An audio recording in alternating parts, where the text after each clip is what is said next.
Good evening, everyone. How are we all doing? Welcome back to another live stream on the channel. Lots to go through tonight for some more Leicester City transfer news.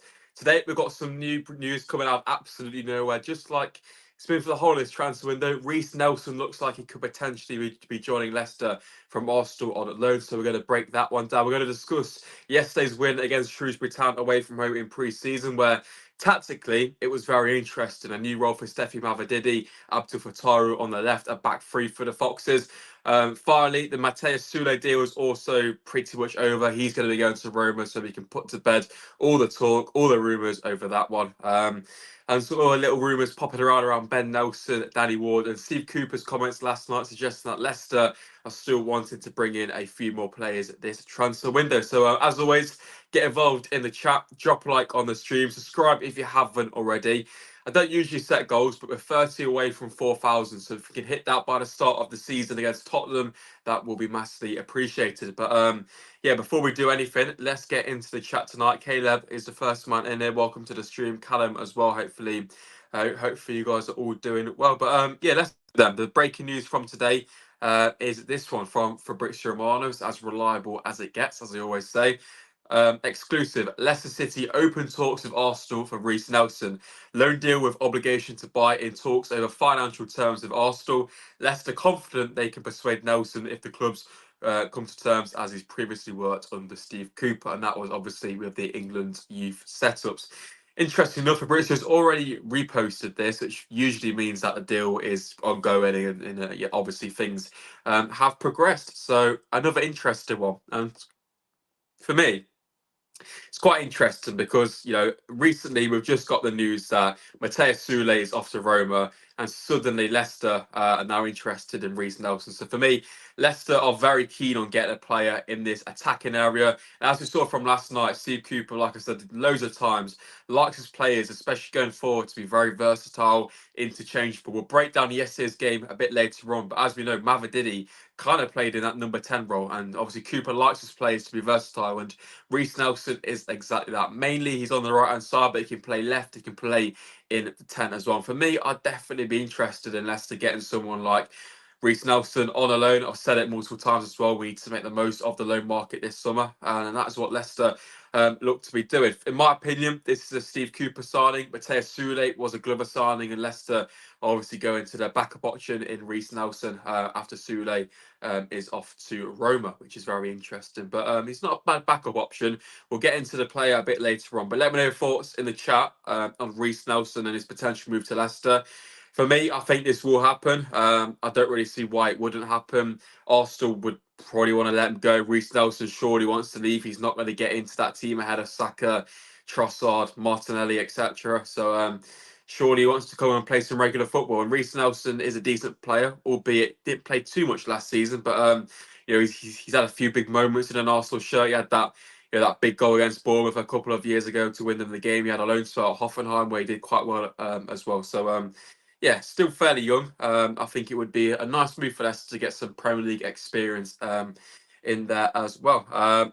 Good player indeed. I think he could be a player who could settle in quite quickly with Leicester and hit the ground running, which is exactly what we need as well. Steve Cooper will do well. Yeah, we'll get into his tactics a bit later on, obviously from last night's win at Shrewsbury. Another win though for Leicester, 2-1 once again. Wasn't the most convincing of performances, but it doesn't really matter in pre-season. It's all about minutes. But obviously, it's the first time we got to watch Steve Cooper ball through the whole 90 minutes, and there's some interesting bits about it. Some parts we could definitely improve upon, but you can see the system and the identity there, which is the most important thing right now. But yeah, let's get into Reiss Nelson then. Looking at his stats and whatnot in a bit more detail as we usually do. And obviously last year he didn't really play too much. 15 in the Premier League. And that's only 255 minutes. So a lot of them were off the bench. One in the FA Cup, 5 of them in the Champions League, which is good to see. But I'm more interested in his career stats as a whole. So So yeah, Premier League, only 4 goals, 2 assists, but as you can see, he did very well in the Premier League under 23s. Did quite well in the Bundesliga. 7 goals in 23 games isn't too bad. So yeah, this guy's obviously been on Arsenal's books for a very long time, but he's not a bad player at all. So we're just gonna have a better look at Reiss Nelson. His market value is currently about 15 million, which does seem fair. Does seem quite steep, which is probably why Leicester are looking at a loan deal with an option to buy. And usually, as we've seen from Fatu, you can usually get that fee reduced a little bit with an option to buy. But obviously, last season his stats don't make pretty good reading because obviously he didn't play much at all, and that's why I really think this one's going to be happening. But if you look at his goals per 90, as you can see from the previous season, this was the season Leicester got relegated. It's pretty good. 1.34 goals per 90. Had a spell at Feyenoord as well. Like I said, he did quite well at Hoffenheim as well. So overall, I think if this guy gets consistent minutes, he has pretty good output. And look, 1.34 goals per 90 for a winger is pretty good. Obviously, that's at Arsenal. Obviously, that was limited minutes, but you can see he makes the impact, and that is what Leicester City need. Feel like a top six finish. You mean? Bloody hell. Rene, hopefully doing all right. Not too bad myself. And in terms of Reiss Nelson's position, we'll get onto that now. Just like I said earlier, mainly on that right hand side, but he's quite versatile. So as you can see from the bottom right, if it wants to load up, mainly on the right, can play on the left quite a lot as well. 54 times played on the left, 78 on the right. He has played a few games up top. 25 games in the 10 as well. So yeah, I think he could play anywhere across this front three. And as I've said, Steve Cooper's probably going to want them 3 attackers in behind the striker to be pretty versatile. So yeah, I think this one could be a pretty decent signing, boys and girls. I would not be against it at all. Obviously, some players who come from the top 6 clubs down don't always hit the ground running. But for me, I think Reiss Nelson, he's still got quality. He's shown it in the past. He's worked with Cooper before with the England youth setup. So I don't really see why this still shouldn't take place unless someone else comes in for him with better wages, better offers, which obviously Reiss Nelson prefers. But yeah, I think this will be a nice little signing for us. Loan makes sense. Should provide competition for a winger spot, 100%. At least, and he'd be knocking on the door to start because, yes, he's been on the bench for Arsenal a lot, but I think this guy's got, he's a good player and he's got a lot about him. So yeah, I wouldn't be against it. After the USA tour, potentially, obviously, Arsenal are out there. But Steve Cooper's comments last night, I'm going to get them up now. They were quite interesting because it seems like he's still wanting to bring in a lot of players. If I can find the tweet, here we go. Obviously, this was in his post-match interview. This was from TalkSport, from the likes of Jason Bourne. So this is Steve Cooper. There's lots of stuff going on that hasn't even reached the media yet. We're working really hard. The club's working really hard. We are really joined up in what we want to do, and it'd be great if we can do that. So the way I see that is that Steve Cooper wants to bring in at least another 3 to 4 players to strengthen the side. Whether they're first teamers or not, I don't know. I think the team which played in the first half was as close to the first team would get yesterday. And obviously the second half team was heavily rotated with a few of the youngsters coming in. So I think Cooper kind of wants to improve that second side as of right now. In terms of the players who we could bring in, obviously Reiss Nelson could be one. I think a striker definitely is needed as well. So there's a bit of talk about Wout Weghorst because he followed Leicester on Instagram, but I'm not going to read anything into that until there's any official links from any credible journalists. Obviously, some of you guys have mentioned Braithwaite. I believe he's gone to a different club, so that one is off the cards as well. A few people mentioned Eddie Nketiah, but I can't see Arsenal loading 2 players to Leicester this season, so that one could potentially be off the cards if Reiss Nelson joined us. Apart from the striker, potentially another winger is needed, as well as Reiss Nelson to get 2. A centre midfielder, potentially 2 is needed, and maybe another fullback as well. So Luke Thomas, interesting enough, played in like a centre back role last night, but like I said, we'll get onto that game a bit later on. Hope we told Chelsea keepers worth 100 million. Danny Ward would be free. Well, yeah, even Danny Ward played a full 90 yesterday, didn't he? Bloody hell.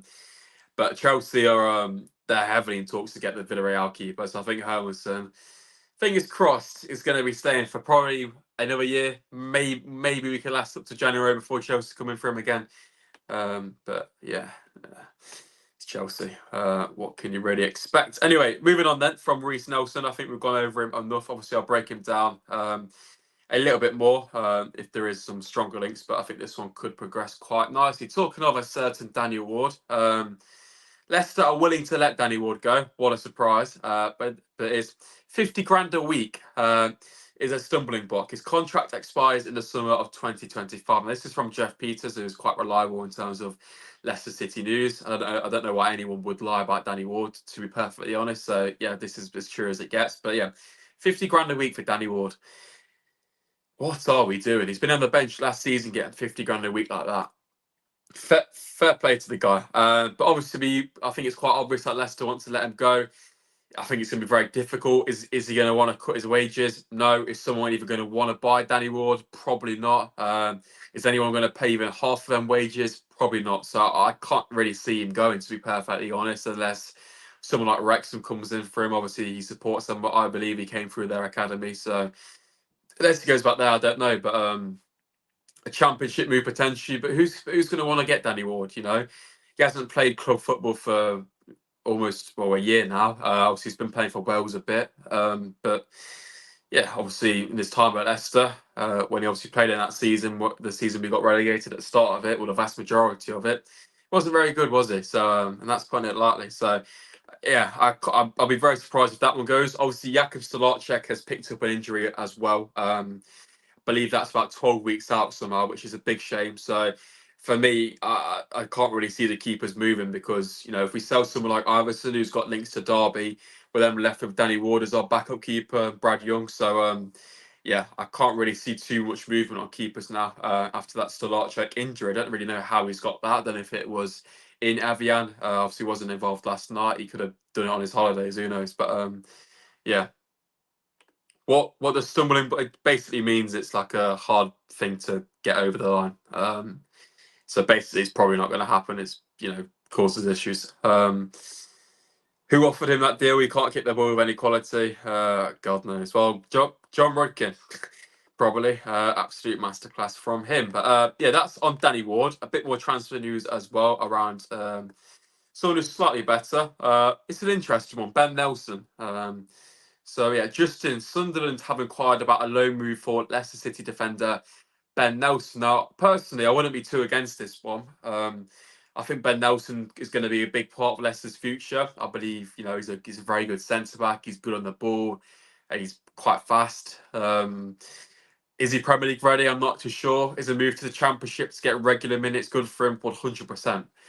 Dewsbury Hall, he went to Blackpool, went to Luton. That raised his game by leaps and bounds. Now, I think the only thing which should hold us back on this one is in terms of how many centre-backs Leicester have available. Because if we are playing this back three formation, we've got Connor Cody, Harry Souttar, Yannick Vestergaard, Wout Faz, Luke Thomas played there yesterday. I don't know if I'm missing anyone, but it's five. Is five enough to play a back three? As for depth, I don't know.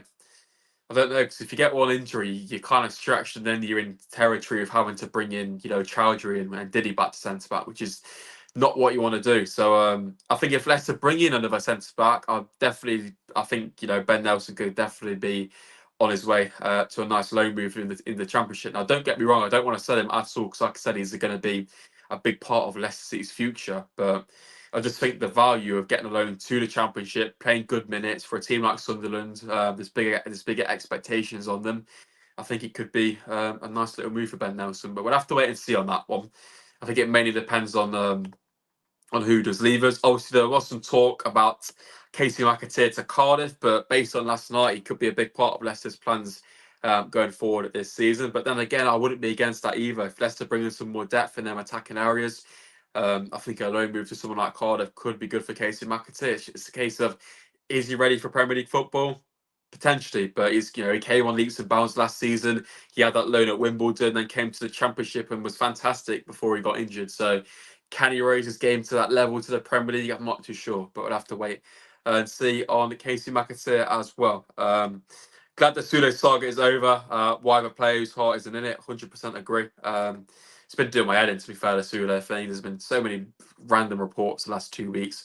Hopefully, any Championship clubs, League One, or yeah, definitely. I think Championship or League One, he may entertain it, but I don't think they'd offer him, to be perfectly honest with you. Just talking on Soule, then, this is the last chance I'm ever going to speak about this guy. Clearly doesn't want to be here. So yeah, we are getting the here we go soon. AS Roma are closing in on the agreement with Juventus to sign Matias Soule. Formal steps to follow, but the two clubs have almost agreed on the fee, add-ons, and a sell-on clause. And here we go, coming soon. Soule only wanted Roma, as we well know. So it's going to be interesting to see what this price tag actually is, because obviously it seemed like Leicester were offering a lot more than Roma were to Juventus. But obviously player power has come through, and Soule looks to get his dream move to Roma. So I don't really know why. I don't really get why he's making that move anyway. It seems kind of sideways. But yeah, wish him all the best. But yeah, I'm glad we're not going to have to speak about him. Again, because it's been going round and round. There's been mixed reports for the past couple of it's probably been a month now, hasn't it? It's been going for ages, but at least that one was done, and Leicester can focus on other targets in Reiss Nelson. But yeah, less of that then. Let's discuss yesterday's game. We'll get some other transfer news in a bit later on. Obviously, Leicester picked up another win, as I've said. If I can find the thing. Yeah, obviously it was a 2-1 win for Leicester City last night. Goals from Steffi Mavididi, deflected Steffi Mavididi free kick, Casey McAteer goal, and obviously pretty much an own goal from Caleb Okoli, which yeah, is not the best start, but I guess it's good to get that. I guess it's good for him to get that out of his system early doors. Don't want to, yeah. If I speak, I'm in big trouble. Interesting. But anyway, let's break down yesterday then, as we always like to do tactically. So yeah, back three yesterday for Leicester. The Villarreal game seemed like it's a 4-4-2, but this is how we lined up in that first half yesterday. So obviously it was a back three of, as I said, Luke Thomas in that left centre back role, Connor Cody, Ben Nelson, and it was a flat four in terms of out of possession. I think Fatu, Harry Winks, Wilfred Ndidi, Ricardo, and the front three was McAteer, Daka, and Mavididi. Now this changed quite a lot when attacking. So this is how it changed really. Ricardo was obviously extremely high. McAteer kind of dropped into this role. Mavididi dropped inside, meaning that Fatu could push forward, and this created a kind of box which we saw last year with Winks and Ndidi, and obviously the centre backs were obviously behind these, providing the passing lane. So this is how Leicester kind of lined up when attacking yesterday. Does have some similarities to Enzo Ball. It's interesting on the profiles. Obviously, I think the key one's Mavididi really coming into this role, which you're not used to him. Fatu on the left, which I wasn't too keen on, because a big part of his game is obviously coming off that right hand side, cutting in and trying to bend him in on his left foot. So yeah, I'm not too much of a fan of that one, but obviously with a better fullback or better left centre back, it could help him forward. But yeah, it's quite interesting to see. And obviously upon defence, this kind of switched back into more of a five back. Potentially, obviously, you got Ricardo. You got the chance for Ricardo to come into his natural spot at right back to form a back four, and obviously then you got McAteer, Fatu, and that type of thing, and Mavididi like that when in defence. So yeah, it's very interchangeable. Obviously, so it's only one game, so don't read too much into it. The second half was a lot different in terms of how we played, but it's kind of Will Alves and Golding taking up these positions with Mavididi and McAteer. But I think the highlight for me was just how much Ricky got forward, because obviously last season we were more used to him playing this role where Wilfred and Diddy was. But I think, as far as we know, I think Winston and Diddy are going to be the midfield two come first game of the season. Apart from that, I'm still quite unknown. You thought it was a 4-1-4-1? Potentially. Yeah, you could have the back three. You could potentially have someone like Ndidi in here. And obviously McAteer kind of play more centrally, maybe Mavididi out here, something like that. But yeah, it's incredibly interchangeable, which is a big part of Cooper's plans. But it's interesting. Yesterday for Leicester. Yeah, let's get back into the chat. Are there any watch-alongs? For the pre-season games, probably not, because I'm at work for all of the rest of them, which is a big pain. If mean the games in the season, forget putting that up. Probably not, unless I haven't got a ticket, because I was also be at as many games as possible. Doing vlogs, but if I am free for one of the preseason games, which I don't think I am off the top of my head now till the season, I will do one. Obviously, yesterday I wasn't going to pay the £10. Definitely didn't watch it on a dodgy stream. But yeah, any news on Weghorst? Nothing from any credible journalists. But it's one to keep you around because it's just seemed quite random for him to randomly follow Leicester. And as we know, Steve Cooper is a big fan of them target men strikers, so it could be one we go for. I spoke to Jack about it a bit earlier on his channel, and I think it would be a decent little signing for Leicester, a plan B. So yeah. Is the black kit our away kit or third kit? I believe it's the away one. I think disgusting kit. What's my predictions for the season? Ooh, I still think it's too early to call, but I'd probably say probably about 17th or 16th. I'd be very surprised if we got anything more than that. So welcome to the stream. Hope you're doing all right, my friends. Yeah, it was a good goal from Casey, in fact. And obviously that formation does allow Leicester to play very direct. Obviously, JJ played the long searching ball to McAteer, who chipped it over the keeper quite bravely, in fact. So, yeah, decent little goal from him. Is our game on Friday being televised? It'd be on Fox's Hub if you want to pay £10, but you can watch it on a stream. But you probably will see that on Twitter. That scarf's going to go off the blue tack any minute. FC25 all-out attack mode. It is quite attacking, isn't it? But then again, it does allow you to go quite defensive as well, making a kind of backfire. Imagine set pieces with Vestergaard, Suter, and Weghorst. Yeah. Talking of set pieces, though, who's going to be our set piece taker? Now Leicester have got rid of Dewsbury. Well, obviously he's left. Not really say got rid. Steffi. I think he obviously took the free kick yesterday. I already know who took corners yesterday. I think it was a bit of a mix. I think JJ took one. But yeah, I think set pieces are going to be a big part of our game next season. But it's important we get a set piece taker who could be good. Random question, but do you ever feel like we aren't a proper team with the signings made name wise? Not really. I think it's all good signing, experienced, well known players, but that's not Leicester's model. That's changing. Yeah, yeah. It's all about that balance, and that's why Leicester have been successful in recent years because we have found rough diamonds and coupled that up with experienced players, just like when we won the league, which is almost a decade ago now. But yeah, Jesus Christ. But yeah, talking of the formations, then this is how Leicester could potentially line up next season. I'm taking this from Lcfc data.